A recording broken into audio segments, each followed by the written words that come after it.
23. Subalit kailangan niyong manatiling tapat at matatag sa inyong pananampalataya at huwag pabayang mawala ang pag-asa dulot ng magandang balita ng inyong narinig. Sinasabi po dito na hindi po sapat na meron lang tayong pananampalataya.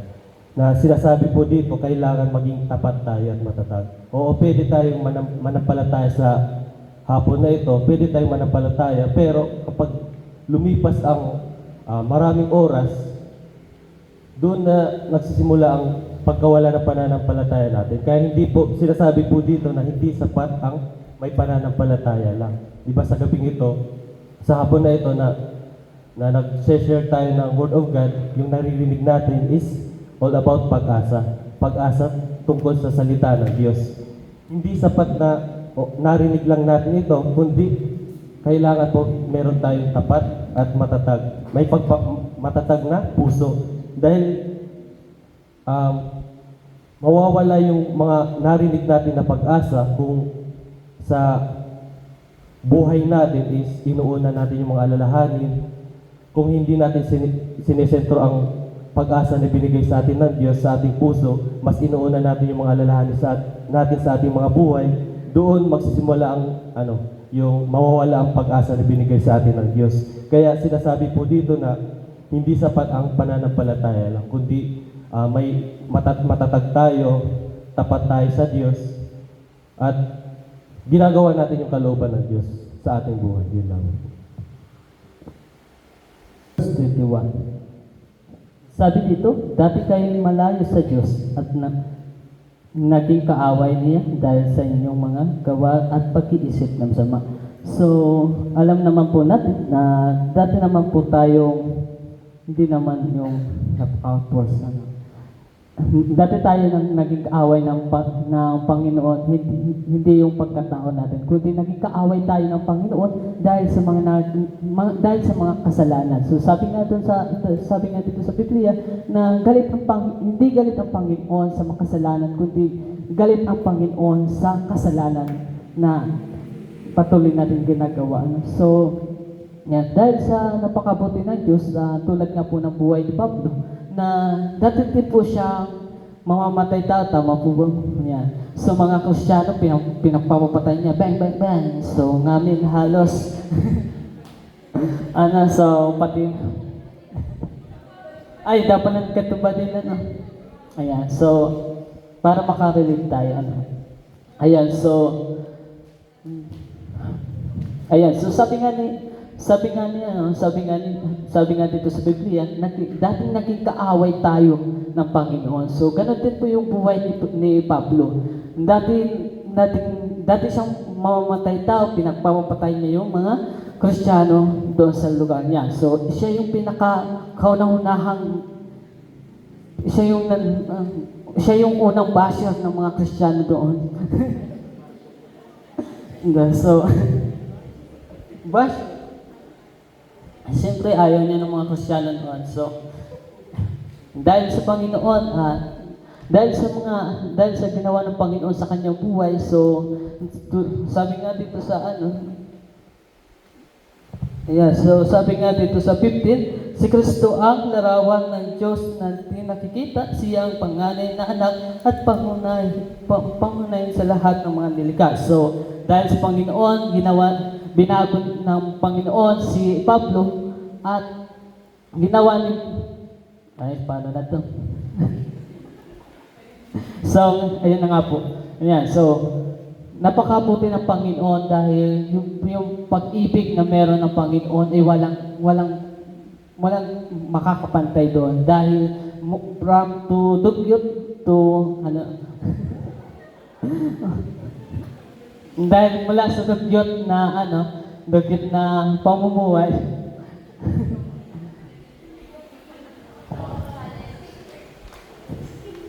hindi nagpapatawa siya naman.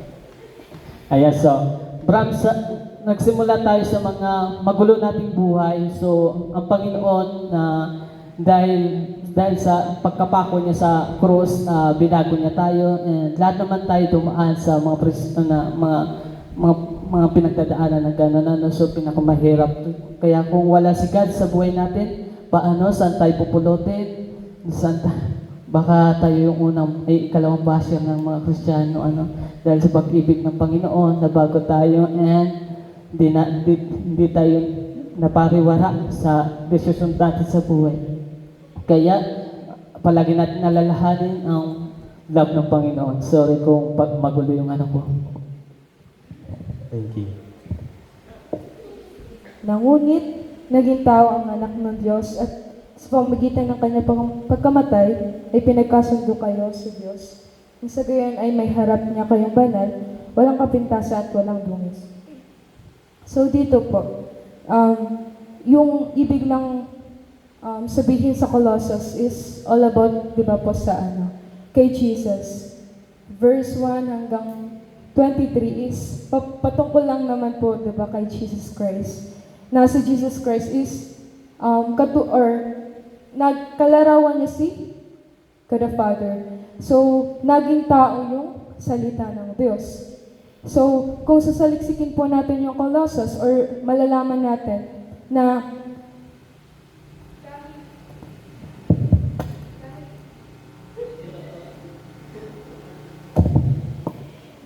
kung maunawaan po natin, yung Colossus po is sinulat po ni Pablo dahil yung Colossus po is naging salungat po dun sa paniniwala na dapat naman kay Kristo Jesus.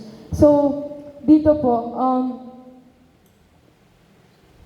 pinangunan ni Pablo na si Jesus Christ lamang yung kaligtasan natin. So, dito, wag natin babaliwaliin na yung nakasenter lang sa sarili natin. Dapat isenter lang natin kay Jesus Christ. Kasi verse 15 to 23 is si Jesus Christ lamang yung sinasabi dito. So, and after that, yung sarili natin is isurrender natin kay Lord. And then, magkaroon tayo ng matatag at matapat na pamumuhay. So, si Lord lamang ang makakatulong sa atin sa mga nangyayari na hindi natin kayang solusyonan yung mga problema natin. So, palagi natin alalahanin na si Jesus Christ lamang yung simula hanggang katapusan is siya yung dapat natin lapitan. So, yun lamang po.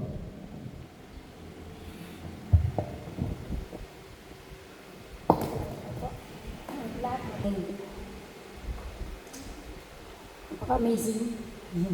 Kasi, syempre, nakakailang Wednesday pa lang tayo, nag-sharing, tas ganyan na kayo lumalalim sa pagkaunawa kay Lord. At meron pa sa atin, sa group natin na gusto pang malaman ang tungkol sa Diyos. Nung bata pa po kayo, paano ba ninyo kinikilala sa isip nyo o pino-foresee or kinikreate sa isip nyo ang Diyos? Paano natin siya iniisip?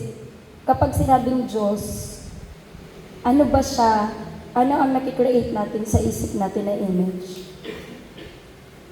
Kapag sinabing Diyos, ano yung nakikreate natin na image sa isip natin? And nung mga bata po ba tayo, alam po natin kung ano ang pangalan ng Diyos? Ako talaga honestly hindi.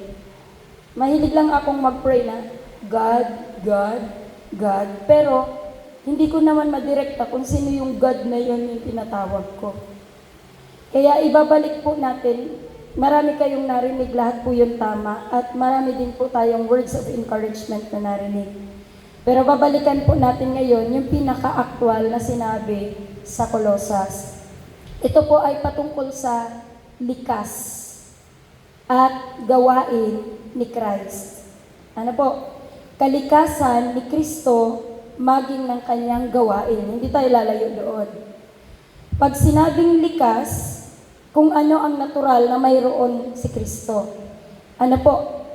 Kasi tayo, tingin kayo sa akin, marami po sa atin na nasasanay na lang sa kung ano yung araw-araw na ginagawa natin, lalo na kapag, for example ngayon sa devotion. Kasi nasanay na tayo na lagi namang may prayer, nasanay na tayo na lagi namang may worship, minsan, ginagawa na natin siya, nagagawa na ng marami sa atin, yung pattern na lang siya. Or kumbaga, ang tawag nga niya dyan ay religiosity. Religiosity. Kumbaga, nakapattern na, gets mo na kung ano ang mangyayari. Nakaprogram na siya. Parang kahapon, ganito yung ginawa namin. Ngayong araw, alam ko na, ganito din naman ang gagawin namin. At bukas, hindi na ako mag-e-effort much kung paano ako maglilid ng prayer or kaya paano ako magkakanta. Kasi ang mahalaga lang naman, matapos yung moment na yon, nakakanta kami, magpipray kami. Ano po? Pero tingnan natin, ano yung likas ni Kristo? Ano yung kanyang kalikasan na hindi dapat natin itinuturing na ang anumang bagay sa kanya ay basta lang. Basta lang. Halimbawa, kagaya nito, nag-aano tayo, gaano ba kalalim yung pag-honor ng puso natin sa Diyos ngayong nagkakatipon tayo ngayon? Meron ba sa atin na inaantay na lang natin na lumipas itong oras na ito? Meron ba sa atin na parang nararamdaman mo lang na naobliga ka na nagpunta ka dito? Meron ba sa atin na ay, Wednesday na naman, prayer meeting na naman? Ano po yung estado ng puso natin? Kasi titingnan po natin dito sa Colossus kung sino yung Diyos na nilalapitan natin. Kanina, madami po kayong magagandang nasabi. Tama po iyon. Pero ang sukatan na ngayon, gaano siya katotoo? Tama po? Gaano siya katotoo at gaano siya totoong nangyayari o ginaganap natin sa buhay natin. Balikan ko yung pinakauna kong tanong kanina. Marami tayong kinikreate na image ng Diyos sa utak natin. Ang Facebook, ang daming mga memes tungkol kay God. Amen. Ang dami nilang memes. At kung mapapansin po natin, those memes only satisfy people, but not satisfy God. Bihira kang makakuha ng, meron naman nagkailan-ilan, pero bihira kang makasaksi ng mga shared posts or kaya mga posts about God that it satisfies God. Most of things, it satisfies us. Parang yung mga pattern na kinikilala natin si Lord kasi ganito si Lord. May makukuha tayo kay Lord. May natatanggap tayo kay Lord. Amen po ba? Pero yung very essence niya as God, na napo-forgotten natin. Na si Lord pala, hindi pala siya yung Diyos na kailangan nating ilagay sa kung anong gusto nating maging siya. Marami kasing mga tao, ganyan na ang nangyayari ngayon. Due to maraming kailangan, pangangailangan, yes, God provides, pero parang ginagawa na nila si Lord na genie. Every day, nagpipray sila just to receive. Pero yung moment na sila naman na yung magbabalik ng para kay Lord, forgotten na. And hindi din alam kung paano. Amen? Kaya sabi po dito, balikan natin, sino ba ang Diyos na ito? Sino ba si Jesus? Bakit we need to encourage children to worship Jesus in spirit and in truth? Pag ang pinag-usapan po natin truth, hindi tayo lalayo sa Bible. And why do we need to teach kids and ourselves, bago kasi makakapagturo sa bata, unang tuturuan sarili, amen? Kahit nga pag nagdisiplina ka sa bata, una mong i-reflect sarili mo. Bakit may mga ganyang pangyayari? Hindi puro lahat sa bata. So ganun din po sa ating pakikipagrelasyon sa Diyos at sa pagnanais nating matutunan ng mga bata. Babalikan po natin ito. Sabi dito, si Kristo ang larawan ng Diyos na di nakikita. Paulit-ulit po tayo, gumagawa tayo ng image tungkol sa Diyos. Pero, binabaliwala natin si Christ. Binabaliwala natin ang mga pagtuturo tungkol kay Kristo. Binabaliwala natin ang mga katotohanan tungkol kay Kristo. Sabi dyan, walang ibang nagre-reflect ng pagiging Diyos, kundi si Kristo. It takes knowing Christ, before knowing who God is. Amen. Hindi gusto ng Diyos na hindi maging normal sa atin yung name na Jesus. Hindi maging regular sa ating pandinig yung name na Jesus. Because even the demons, when they heard the name of Jesus, they tremble. Nagtitremble po ang demons. At tayo, we're not that affected kapag naririnig natin ang name ni Jesus. Because we don't know Him very well. Dahil sa katotohanan na hindi natin siya kilala. At minsan man kilala natin siya pero hanggang sa isip lang. Hindi naman talaga natin siya ino-honor sa heart natin. Pero tandaan natin, balikan natin yung verse 15. Si Kristo ang larawan ng Diyos na di nakikita. Siya ang panganay na anak at pangunahin sa lahat ng mga nilikha. Kahapon may lumapit sa akin na student. Nagsabi siya, may nagtatanong daw kasi sa kanya na unbeliever. Tapos since sa Christian school siya pumapasok. Madami daw tanong sa kanya at ang iba ay hindi niya masagot. Pero sa lesson namin, nasagot siya.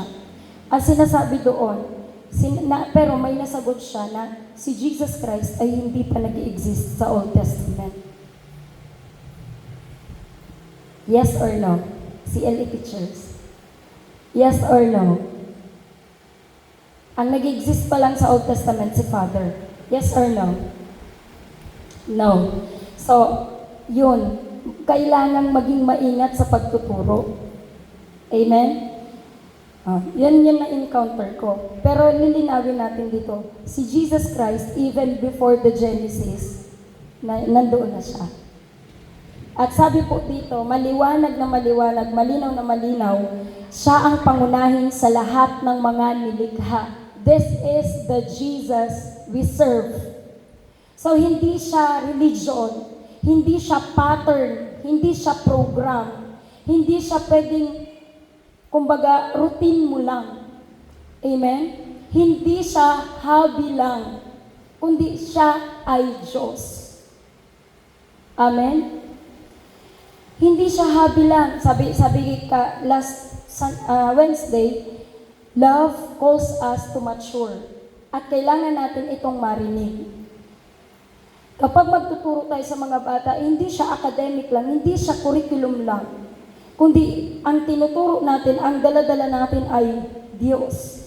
Alam niyo po, abang binabasa ko to, tapos nakikinig ako sa mga reflection ninyo kanina, sa mga revelation sa inyo kanina, na-amaze ako na grabe.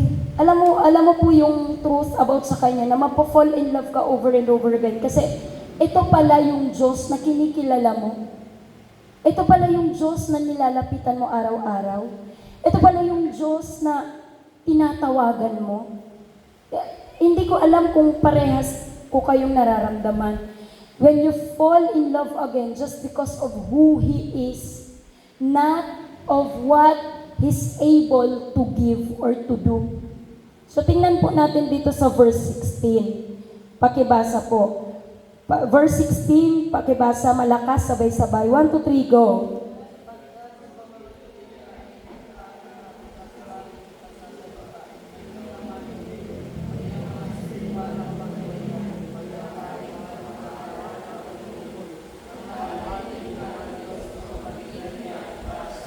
Amen.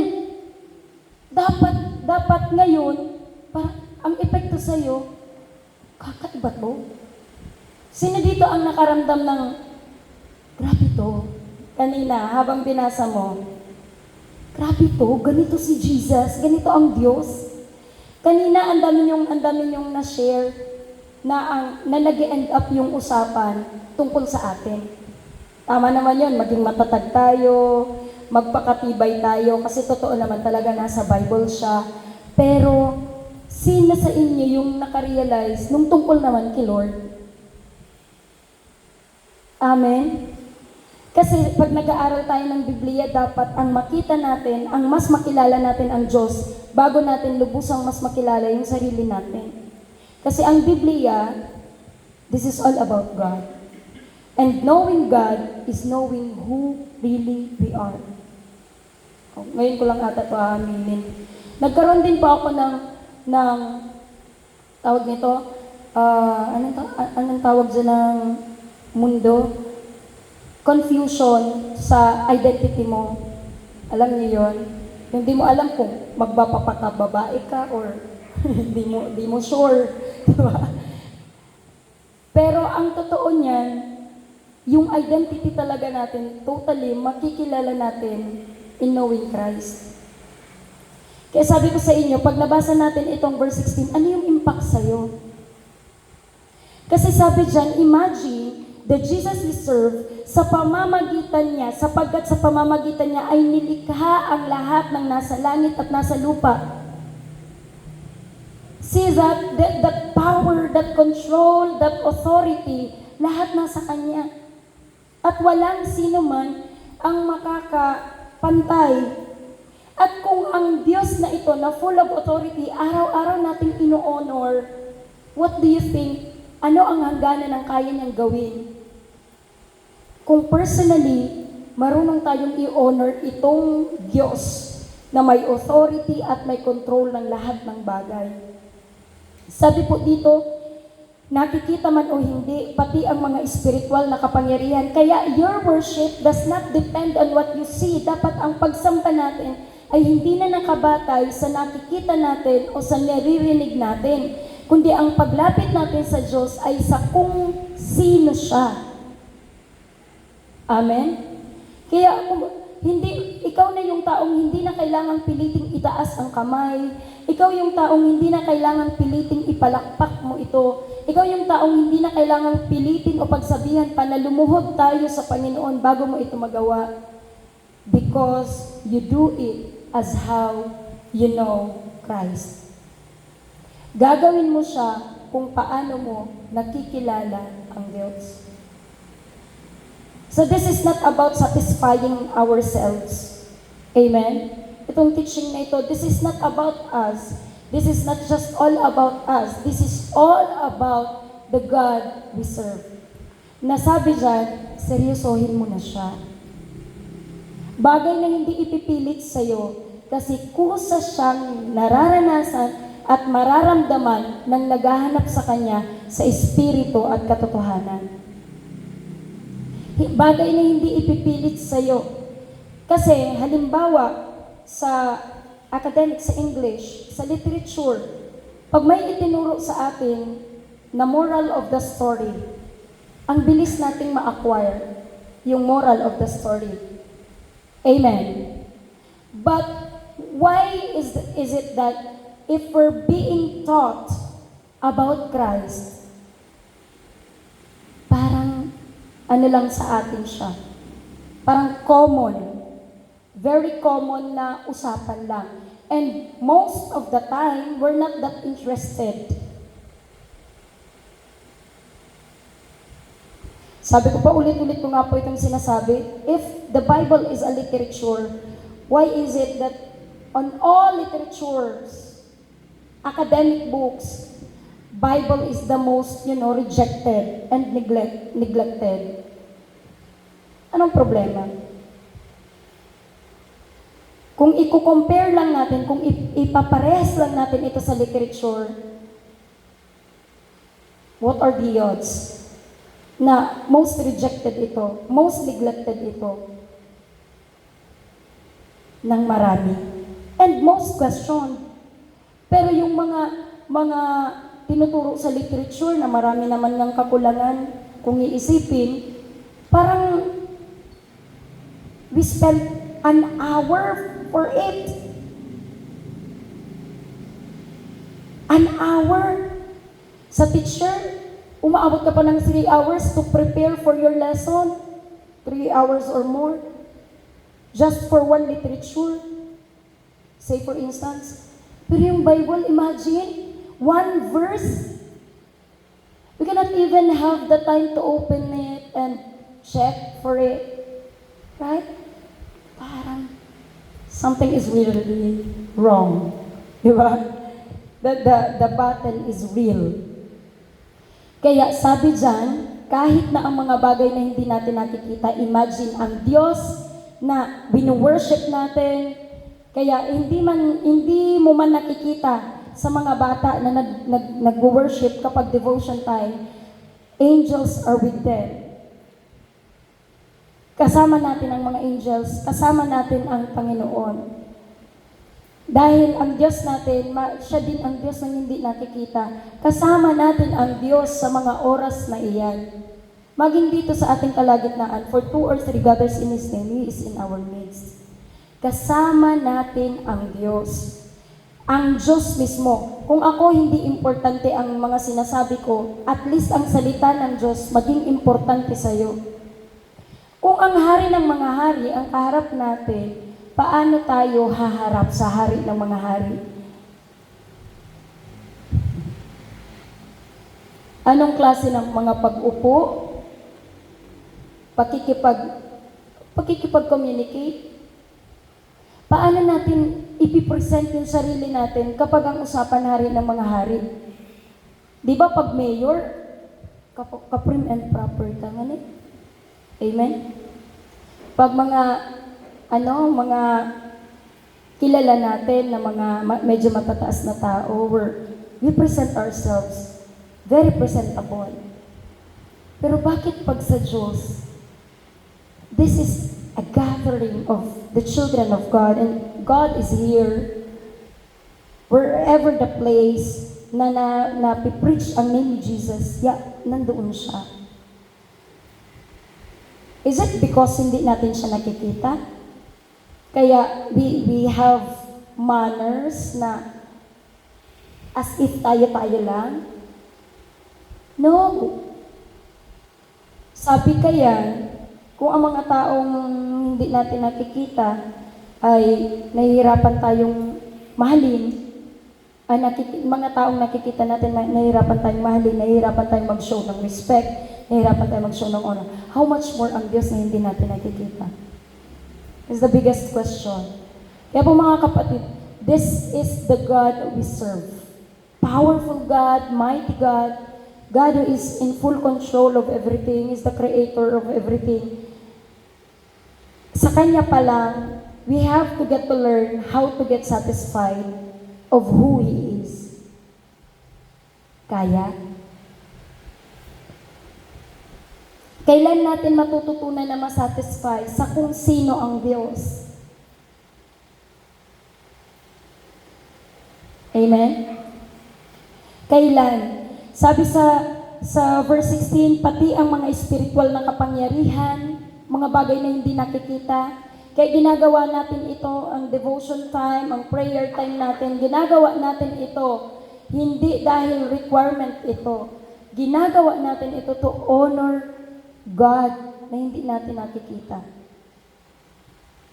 Ay sabi pa dito po, paghahari, pamamahala at pamumuno. Amazing.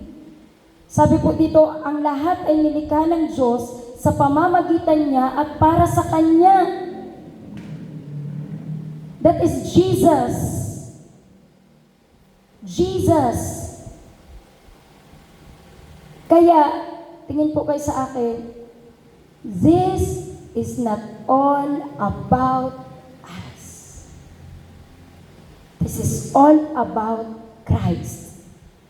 And how we live our lives, kung paano natin sinasabuhay yung buhay natin, it reflects kung paano natin pinapatake over ang Diyos. Pwedeng sabihin natin sa sarili natin na totoo naman yung kasabihan, nasa Diyos ang awa at nasa tao ang gawa.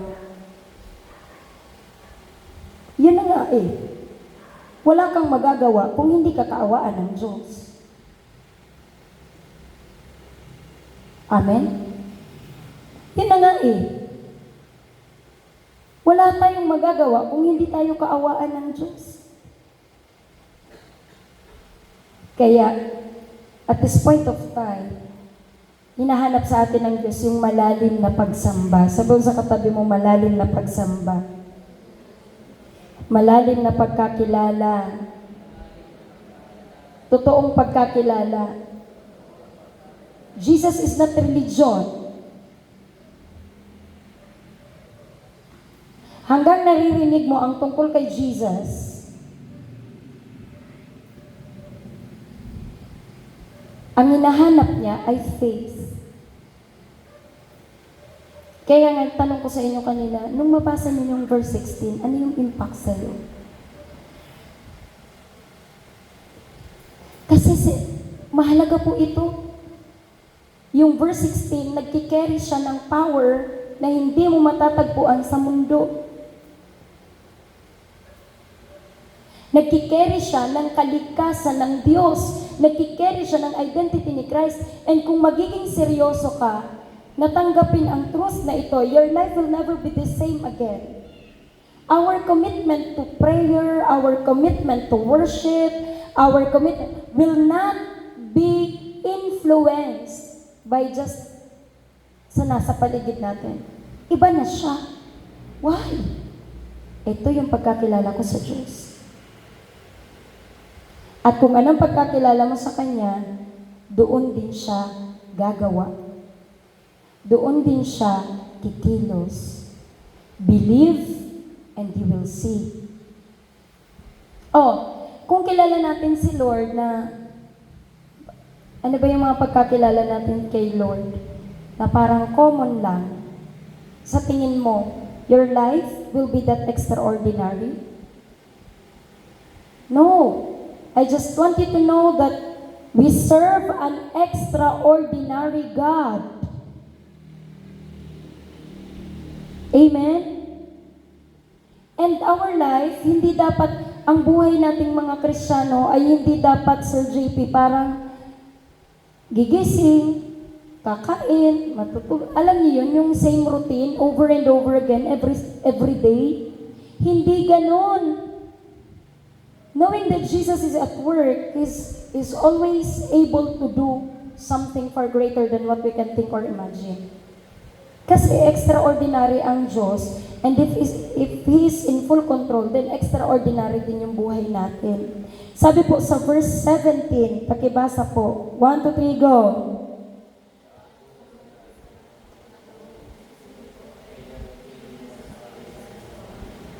Amen. Diba? Yan ang Diyos.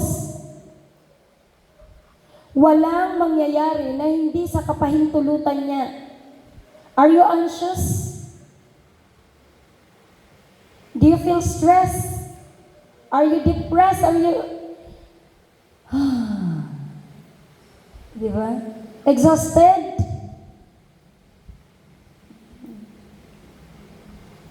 Are you in trouble? Na hindi mo na-imagine na darating?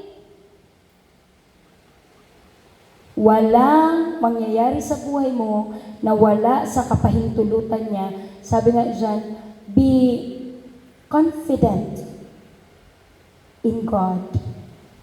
Na kahit gaano ka-crucial yung mga pangyayari, you're able to live in peace. And at peace, because you know that God is in control. Di po baga? Kaya, are you feeling lost? Are you down? Ano ba yung mga nangyayari sa buhay mo ngayon? It's out of your choice mo po ba yan? Kung hindi mo naman choice, bigla lang nangyari, kusang nangyari, hindi mo alam kung bakit lumitaw. At bigla ng mga pangyayari na hindi mo inaasahan, God is in control. Always be confident that God is in control. Kung ang buong sansinukob, kontrolado niya, ano pang problema mong Amen? Ano pa ba yung mga bagay sa buhay natin na hindi niya hawakan? Mga bagay na hindi natin kayang maabot. Di ba po? Tingin kayo sa akin. May mga instances sa buhay natin na kailangan nating pumili kung ano ang uunahin natin. Pero parehas silang kailangan sa parehas na pagkakataon. Tama. Pero kung may kailangan kang piliing isa, alam niyo po ba, proven and tested ko to sa buhay ko, pwede ka pa din namang pumili at hayaan ang isa sa kamay ng Diyos. Dahil ang trabaho ni Lord, ang mga bagay na hindi natin kayang abutin, kung paano niya kontrolado ang sansinukob, imagine. Dahil ganin, hindi paggibuhon si Lord na garong anime. Ano, may mga ginagawa kasi natin si Lord na anime. Naku, ilamang siya dyan sa kalingkingan. Itong mga memes baga na, dito ka na aking anak. Uy, he's more than that. Hindi na kailangan dito ka na aking anak, kundi kasama mo na talaga siya. O, di ba?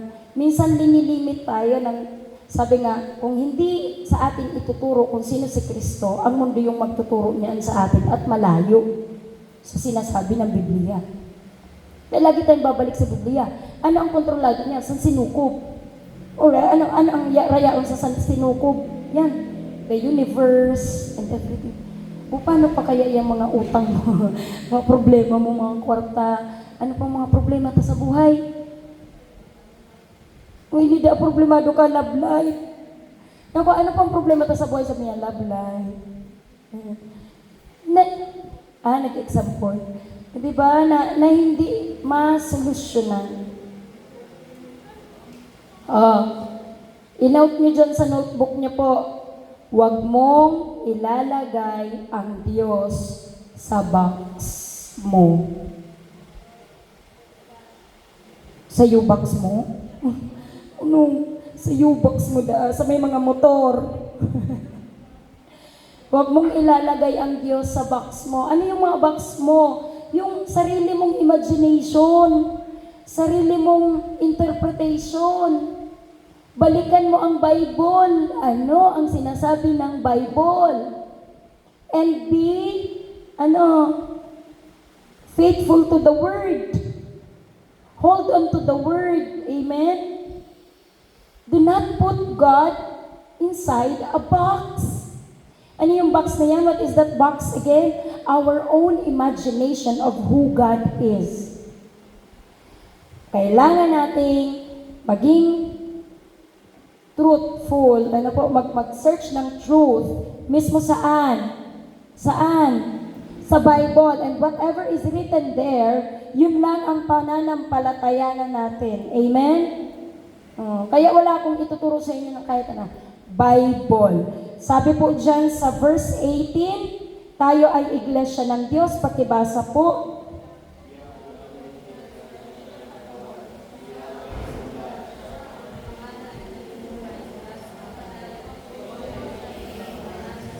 Siya ang pangunahin sa lahat.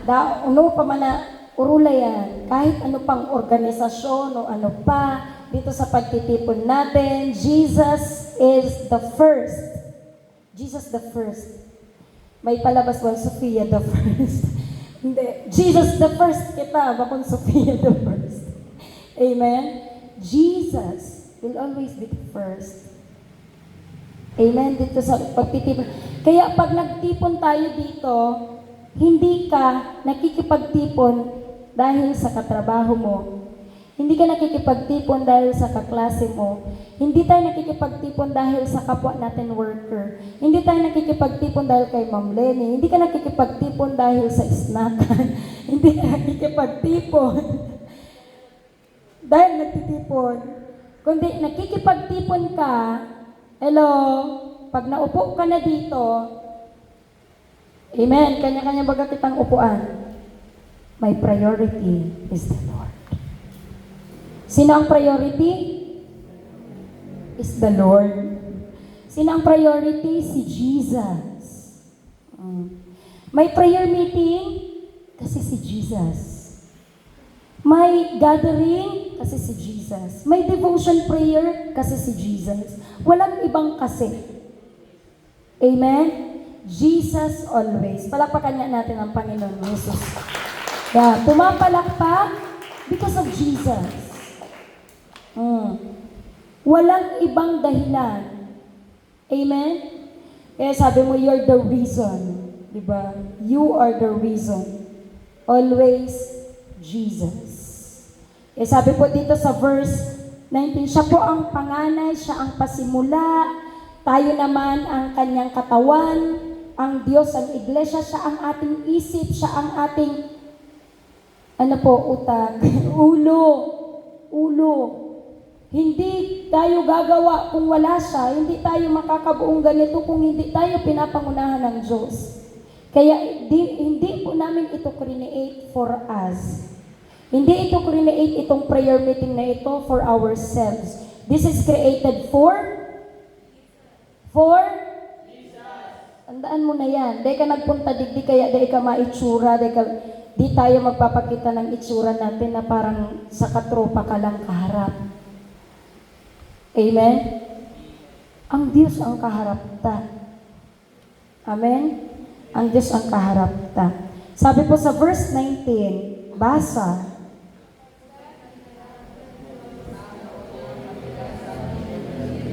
Verse 20.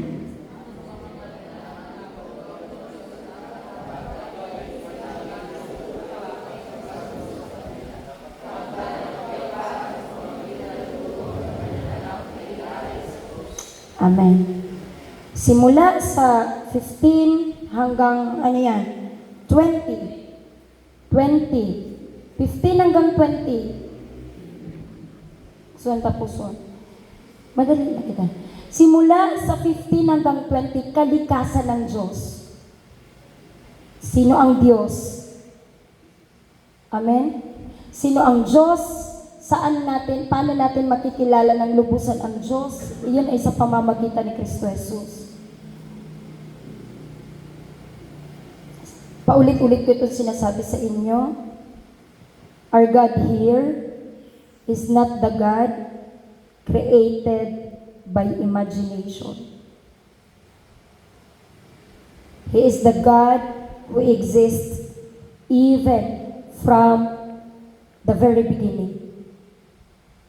Kaya hindi tayo gumagawa ng preaching na para ma-imagine natin kung ano ang Diyos. Hindi. Ginagawa natin, kung mapapansin po ninyo, ang katotohanan dito ay nakikita lamang sa paligid. Sabi sa Book of Romans, ang paligid ang magsasabing ang Diyos ay totoo. Kaya kung mapapansin natin, ang mga halimbawang binigay dito para ipakilala ang Diyos ay mga halimbawang makikita pa din po natin sa paligid. Ano naman po ang gawain ni Kristo? Yung sinabi na kanina. Ano po? Sa verses 21 hanggang 22. 1, 2, 3, go.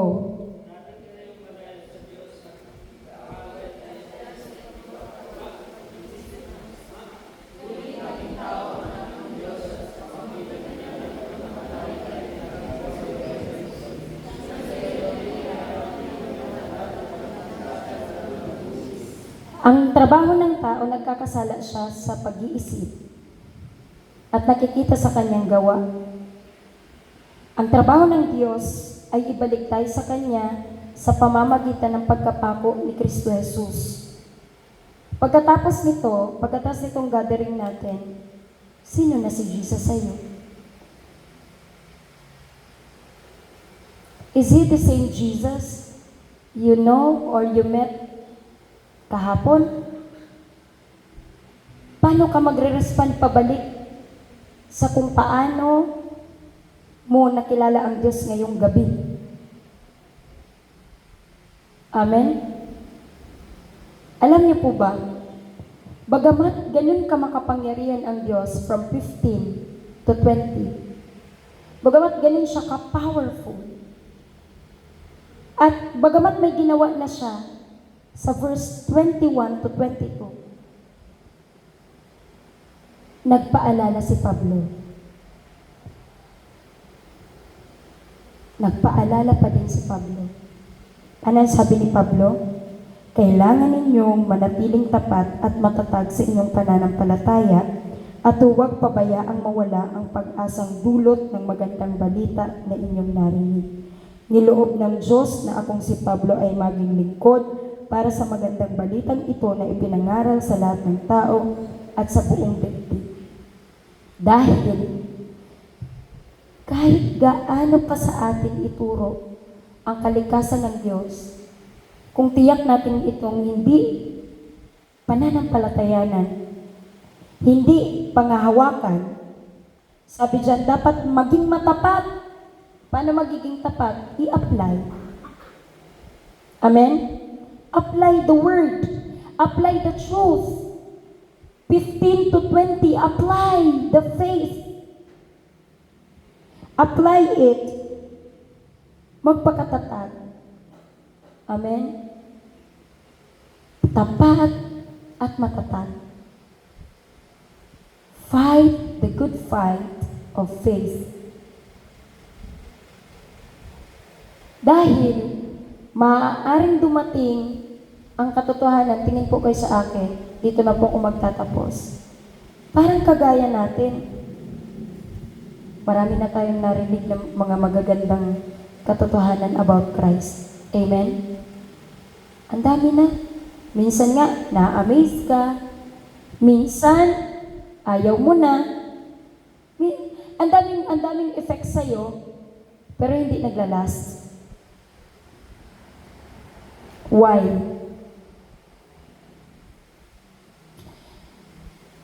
Kapag ang usapan faith, it should have the decision and commitment. If you fail to commit, yung pagiging matapat at matatag, nakapasok doon yung commitment and decision mo. Na no matter what happened, I will still hold on to this truth na ito ang Diyos at ito ang ginawa niya para sa akin. Kaya ito ang mensahe ng likas at gawain ni Kristo. Na maintindihan mo ito at mag-decide ka to be committed doon. Kasi kung hindi, sabi ni Pablo, tiyak, kakalimutan din naman natin. Ang mangyayari talaga niyan, yun na po, magiging natural na lang sa atin ang bawat panalangin. Alam niyo po yun? Tawag doon, daily routine. Ang tanong, final question, deserve ba ng Diyos na maging bahagi ng daily routine natin? Or maging bahagi lang ng daily routine natin?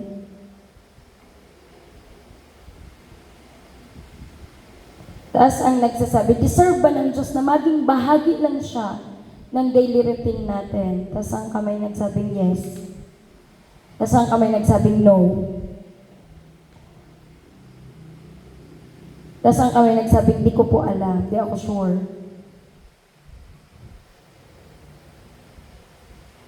When we say routine, pwede pa siyang mag-stop. Pwede pa siyang ma-change due to circumstance.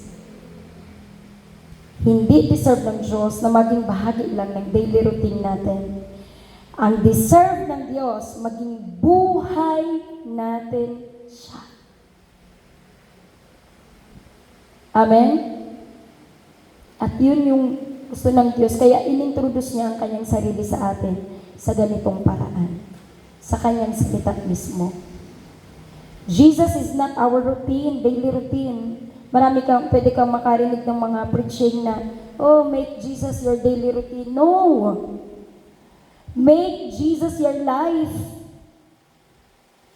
Because our routine can be changed. And our routine can stop. And our routine can, be influenced by kung ano pang circumstances ng buhay natin. But when it is your life, no matter what happened, you have it every day. Yan, nandyan pa din yan. Kaya po, ngayon pong gabi, magpe-pray tayo, kaunting minuto ng pananalangin. So, hanapin natin sa puso natin ang i-honor ang Diyos sa ating panalangin. Ang gabi. Kung ano o sino ang Diyos. Amen.